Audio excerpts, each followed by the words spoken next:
يا هلا والله والسلام عليكم، شلونكم حبايب؟ ان شاء الله الكل بخير وياكم ليث عبيدي، ورجعت لكم فيديو جديد. بهذا الفيديو يا شباب راح نتناول كمية معلومات هائلة وقوية جدا على المنتخب العراقي، وراح يكون اجابة لهواية من الاسئلة اللي يسألوني اياها الشباب على الانستغرام، واللي يحب يتابعني على الانستغرام راح يلقى الانستغرام مالتي باول تعليق. وكذلك راح نتطرق الى موضوع خطة ادفوكاتي، شلون راح يتأهل المنتخب العراقي الى كأس العالم. الخطة مو هي التشكيلة ولا اللاعبين، وانما الخطة النظرية خلينا نسميها، او النظرة المستقبلية للمنتخب العراقي وشلون راح يتأهل لكأس العالم. طبعا هي خطة رهيبة، خليكم وياي حتى تعرفون شنو هاي الخطة. بس قبل لا نبدأ اتمنى منكم لا تنسوا لايك للفيديو، تشتركون بالقناة اذا ما انتم مشتركين، ويلا نكمل.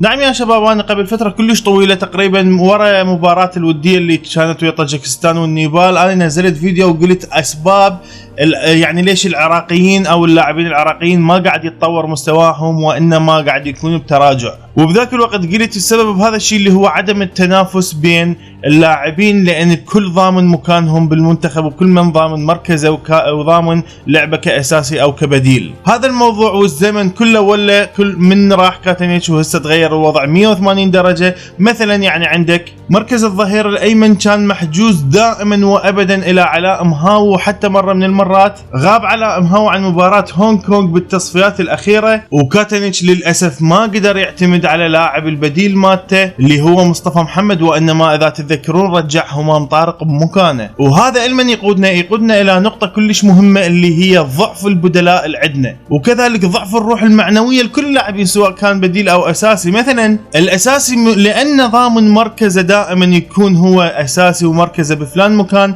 يعني شنو بعد الفائده من انه هو يبذل جهد ويعجب المدرب اكثر اذا هو ضامن مركزه؟ لذلك ما راح يهتم بهذا الموضوع. وكذلك اللاعب البديل لا راح يبذل جهد ولا راح يسوي اي شيء، مجرد ما اسقاط فرض راح يكون على دكه الاحتياط وبس. ليش؟ لان ما ينافس ويعرف نفسه انه هو ما راح ياخذ مكان هذا اللاعب الاساسي اللي دا يلعب بداله. اما بالنسبه للظهير الايسر اللي هو محجوز دائما وابدا الى علي عدنان، طبعا انا ما عندي اي اعتراض على علي عدنان لانه لاعب كلش جيد، صح بالفتره الاخيره تراجع مستوى لكن الان انا اعتقد راح يرجع لنا وبقوه. لكن احنا خلينا نحكي بشكل عام انه هو المركز مالته محجوز وبشكل دائم الى علي عدنان. ضرغام اسماعيل هنا أنا ما قاعد ينافس لان يعرف ما دام علي عدنان موجود ضرغام اسماعيل ما راح يلعب او راح يلعب بديل بالدقائق الاخيره. اما هسه مع ادفوكات هو صرح من التصاريح قال انا لكم 5 لاعبين ما عاجبني مستواهم، خلى اللاعبين الكل يشد حتى لا يخسر مركزه، والبديل يشد اكثر حتى يكون اللاعب الاساسي مكان اللاعب الاساسي اللي قبله. اما بالنسبه للاعب امجد عطوان فهو بكل بساطه مرتاح، هو وبشار رسن مرتاحين الى حد كلش كبير انه ما حد راح ياخذ مركزهم. اما هسه باستدعاء المغتربين جلوان حمد، امير العماري، جاستن ميرام وغيرهم من اللاعبين، هسه هنا اختلف الوضع 100%. اكيد راح يشدون حيلهم اللاعبين المحليين وراح يحاولون يقدمون اداء افضل من المغتربين حتى يثبتون نفسهم ويقولون احنا الافضل وذول اللي قاتلتوا عليهم ما فادوكم بالاخير. طبعا انا اذا اريد اظل احكي على البدلاء والاساسيين وروح المنافسه بين الفريق، هذه الشغله ما راح تخلص نهائيا، لان ابسط مثال اللي هي غاب مهند علي عن مباراه اوزبكستان، نزل بشار رسن اللي هو لاعب وسط نزله مهاجم. وهذا الشيء ده يعطينا اشاره قويه انه كاتنيتش كان بوقته ما يعتمد نهائيا على اللاعبين البدلاء، خلاص ذول اللاعبين الاساسيين هم اساسيين، عسى ما جلال حسن يغيب ينزل ابراهيم بايش جولتشي عادي كلش طبيعي عند الموضوع. اما في زمن ادفوكات، طبعا يا شباب في زمن ادفوكات وخاصه هذا المعسكر الاسباني اللي موجود حاليا بمدينه ملاربيا يمكن اسمها، اللي هو مال نادي ملقا، يا اخوان الاحترافيه قاعد تقرا الف. يعني صراحه انا لحد الان يوميا دا انصدم بشغلات اكثر. المدرب قاعد يركز على تدريب اللياقه البدنيه تركيز شديد مو طبيعي. دا اشوف اللاعبين من قاعد يطلعون يصرحون ما عندهم قدره يتنفسون ويحجون تعبانين. ضرغام اسماعيل يقول والله اللياقه البدنيه قاعد تصاعد عندنا بالتداريج والتدريبات كلش عاليه، وهذا معسكر احترافي ونشكر الناس اللي سووه من هالامور. بزمن كاتنيتش يا شباب دائما تشوفون انتم بالتصوير اللي يتوفر من الاعلام انه دائما المنتخب العراقي يروح رحله سياحيه بالمعسكر، وما تحسه رايح دا يتدرب. يلعبون تنس، كره قدم، يشربون شاي وقاعدين والموز الكرتونة الموز وما اعرف شنو. لكن مع ادفوكات الوضع اختلف 100%. النوم والاستيقاظ بوقت محدد، يجبرهم جبر ينامون ساعة بال10 ويستيقظون ساعة بال6.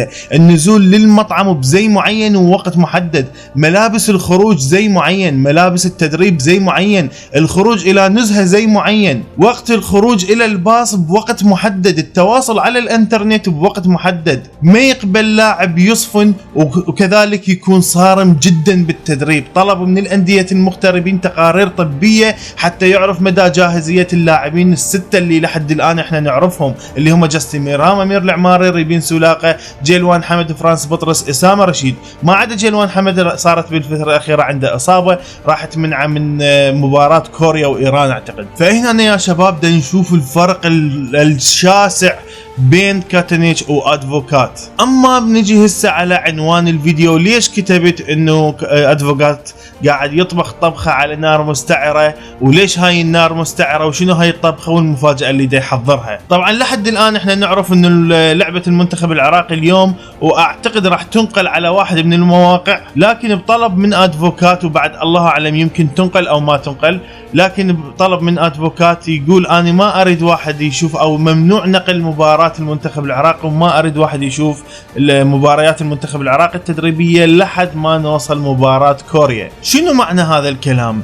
يعني ادفوكات حرفيا نظام شيء ما يريد الناس تعرفه ولا يريد الفرق الباقية تعرفه، لان مجرد ما واحد يعرفه من الاعلام او من الجمهور راح ينشر، راح يطش الخبر، وراح تعرف بكوريا الجنوبية. ليش ادفوكات ما يريد يعرفهم او ما يريد الناس بكوريا يعرفون هذا الموضوع؟ لان دا يطبخ طبخه هادئه، وعنده عفوا طبخه على نار مستعره، لان انتم دا تشوفون التدريبات قوتها وصرامتها، وخاصه التدريبات البدنيه والتكتيكيه. فادفوكات انا اضمن لكم دا يطبخ طبخه كلش حلوه وطيبه بفم المنتخب الجمهور العراقي، حتى يتذوق كره قدم ويشاهد كره قدم حقيقيه للمنتخب العراقي منذ زمن طويل لم يشاهدها. وهاي المفاجأة إن شاء الله راح تكون صدمة الجمهور العراقي بمباراة كوريا، إنه هذا المنتخب العراقي مو نفس المنتخب العراقي اللي عرفناه. وكذلك من أكثر الأخبار اللي فرحتني يا أخي أنا بالنسبة لي يعني شخصيا، إذا قالوا لي استدعي لاعب مغترب واحد فقط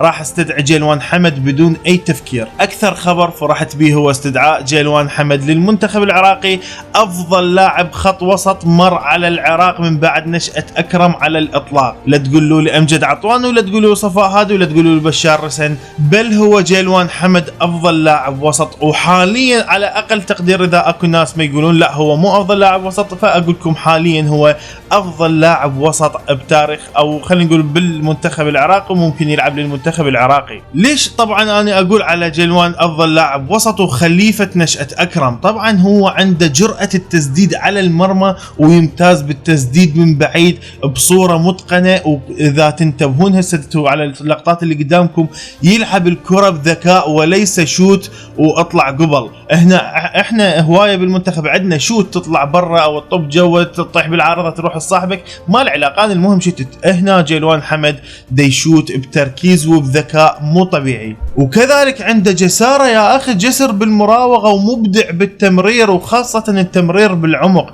يصنع فارق، لاعب وحيد بالوسط يقدر يصنع فارق بالنسبة لخط الهجوم، ويصنع له الكرات اللي يريدها. يعني ايا كان، يمكن مهند علي او محمد داوود او ايمن حسين، انا اقول لكم بوجود جيلوان حمد راح يقعدون على كرسي وتجيهم الكرات الذهبية ليمهم وهم عليهم بس يسجلون. تحركاته وتمركزه من ابرز اللاعبين اللي يمتاز بالتحركات والتمركز. ساعة تشوفه بالارتكاز، ساعة تشوفه باليمين، ساعة باليسار، ساعة تشوفه حتى بمكان راس الحربة وين ما يشوف الثغرة تلقى جيلوان حمد مستغل هاي الثغرة وقاعد يصنع بيها الفارق. طبعا يا شباب احنا هسه يمكن طولت عليكم، لكن احنا دائما نحب ننوه على شيء، اللي هو احنا نحب نشوف اللاعبين المحترفين والمغتربين خارج العراق، ونحب نشوف لعبهم لان متأسسين صح ولعبهم وحلو وتتونس به بغض النظر عن النتائج، لكن مع المنتخب ماكو اي مجاملات. اللاعب اللي ما يقدم ننتقده ونريد المحلي او المحترف اللي يلعب احسن منه. يعني جيلوان حمد، جاستن ميرام،